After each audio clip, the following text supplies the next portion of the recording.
Good evening, everybody. Today at 8:24 a.m. aboard a Manhattan-bound N train, 10 people were shot, 7 males, 3 females, and they were removed to area hospitals. An additional 13 people suffered injuries related to smoke inhalation, falling down, or a panic attack. The information I'm about to give you is preliminary, and it's subject to change right now.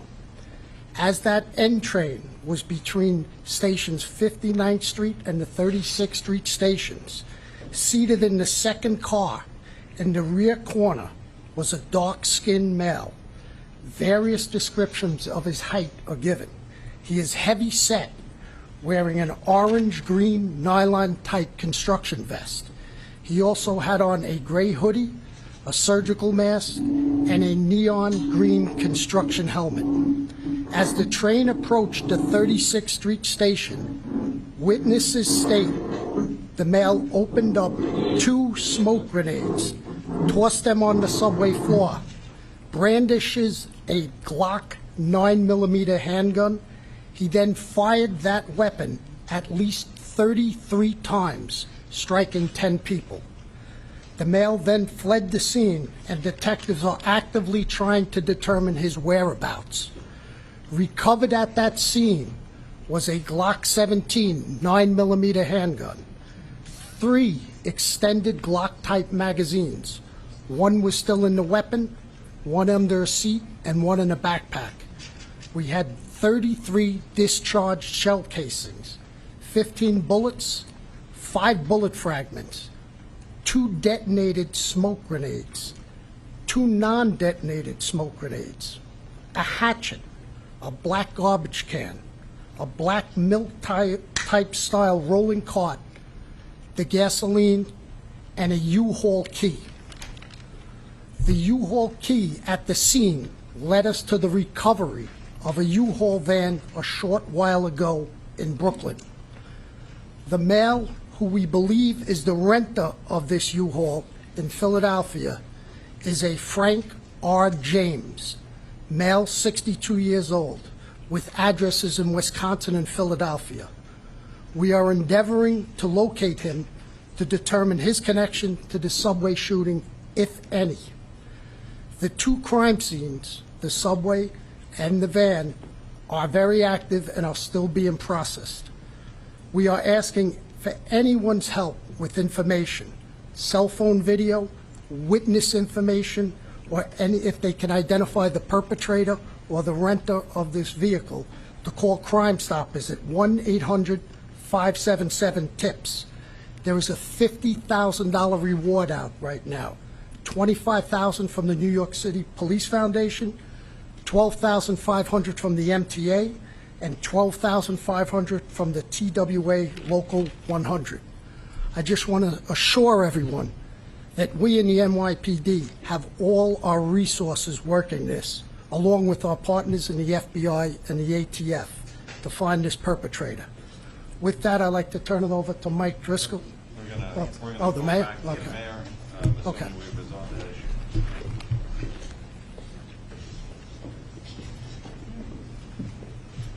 Mr. Mayor, we're ready for you.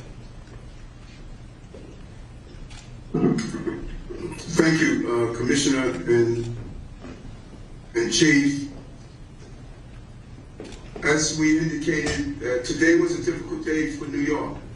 And days like these are playing out too often in cities across America. As mentioned this morning, we witnessed an act of violence and evil in the heart of Brooklyn, where a shooter attacked a subway car full of innocent people at the 36th Street station. We saw a quiet Tuesday morning turn the N train into a war zone as a smoke bomb was detonated and multiple shots rang out. We witnessed 20 individuals have been injured so far, as it was mentioned. And thanks to the quick thinking of the MTA crew and the bravery and cooperation of passengers, lives were saved. And thanks to our first responders, the injured were quickly taken to area hospitals, and all of them are expected to recover. You know, I have been realistic and outspoken about my commitment to protecting public safety. I stand by that and will continue to do everything in my power to dam the rivers that feed the sea of violence. But this is not only a New York City problem. This rage, this violence, these guns, these relentless shooters are an American problem. And it's going to take all levels of government to solve it. It is going to take the entire nation to speak out and push back against the cult of death that has taken hold in this nation. A cult that allows innocents to be sacrificed on a daily basis. A country where buying weapons of mass destruction is as easy as picking up a piece of plywood or a garden shovel. A country where there are more guns than people. There are over 400 million guns in this country alone. The U.S. gun homicide rate is 26 times that of other high-income countries, where over 100 people die in gun violence every day. Guns are the leading cause of death for American children and teens, like the 16-year-old baby we lost in the Bronx. From schools in Columbine, Sandy Hook, and Virginia, to music festivals in Las Vegas, to nightclubs in Orlando, to movie theaters and yoga classes across the nation. These killers have used weapons of mass destruction to massacre innocent people. They control no armies or military forces, yet these individual killers terrorize our nation. I've often said that this city is not going to adapt to dysfunction. Ending gun violence means changing gun laws. We cannot clean up a flood when the water is still pouring into the basement. And we can never stop the killing if we cannot stop the guns. To be clear, we will not surrender our city to the violent few, and we will not surrender all of America to this cult of death. The sea of violence comes from many rivers. We must dam every river that feeds the greater crisis. That is the work of my life, this administration, and this police department. I will not stop until the peace we deserve becomes the reality we experience. You have my word as a former police officer, a fellow New Yorker, and your mayor, that we will end this epidemic, and that will capture the individual responsible for today's attack. We will capture him and prosecute him to the full extent of the law. Thank you, NYPD, FDNY, our first responders, and the collaboration from the federal government, the state, the city agencies. Thank you, Mr. Mayor. I'd like to turn it over to Assistant Special Agent in charge at the FBI in New York office, Michael Driscoll. Thank you, Commissioner. I want to start by expressing our hopes and prayers that the victims of this event will enjoy a quick recovery. They are our primary focus right now. I also want to echo the thanks for the partnership to the NYPD, the ATF, and all the partners who are contributing to this investigation. Right now, the FBI NYPD Joint Terrorism Task Force is fully engaged with this investigation, providing assistance through manpower, technical assistance, and basically everything we can throw at it. We expect the process to be a long one as we gather all possible information to track down all possible leads. And I would encourage you, as it was mentioned earlier, to please reach out to the NYPD tip line at 1-800-577-TIPS. And I would also add, as frequently the case in many of our current investigations, everyone's got a cell phone in their pocket.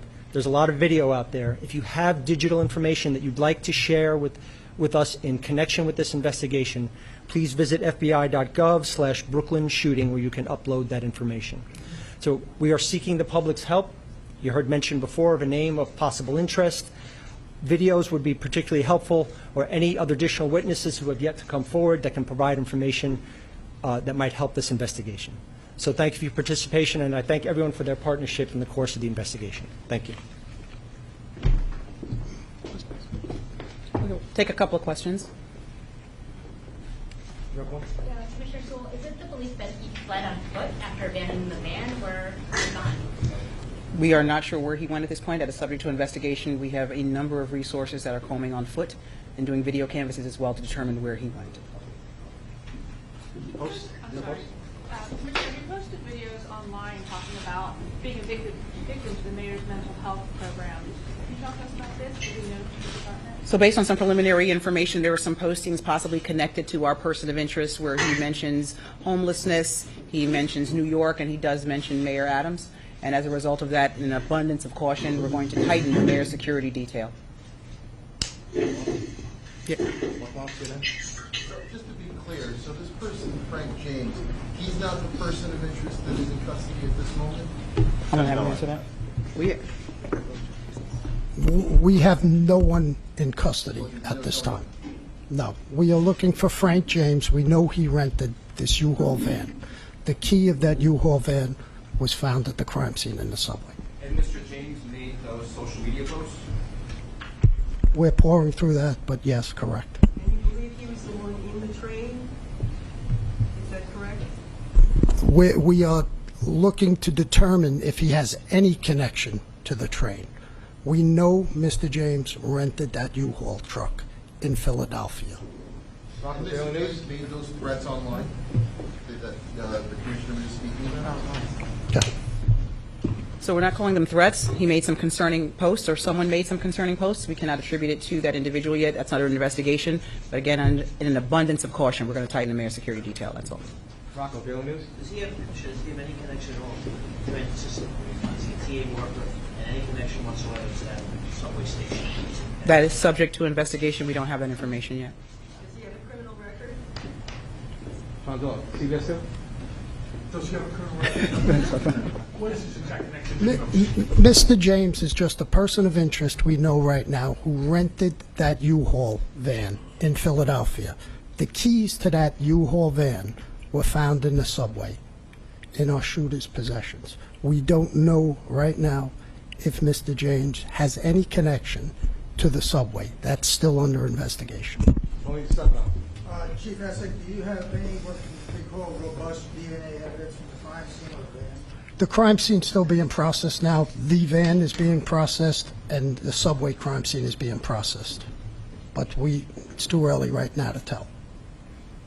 We were hearing from the New York Police Commissioner and other officials giving us an update on that shooting at a New York City subway car this morning in Brooklyn. We got updated numbers, about 10 people hurt by gunfire, another 13 hurt as they tried to escape. But the biggest piece of news that affects here at home is the person of interest that they're looking for, Frank James, has a connection to Wisconsin. And they said at this point they don't know if he's connected to the subway. The way they got to him and his name is that they found a U-Haul key on the train after the attack. That key led to the recovery of a van a short time ago in Brooklyn, and the name attached to that van is Frank James. They said that he has a couple of addresses, one in Wisconsin, one in Philadelphia. At this point, they're looking for him right now because they want to talk to him. And they did say everyone who was victimized today is expected to recover.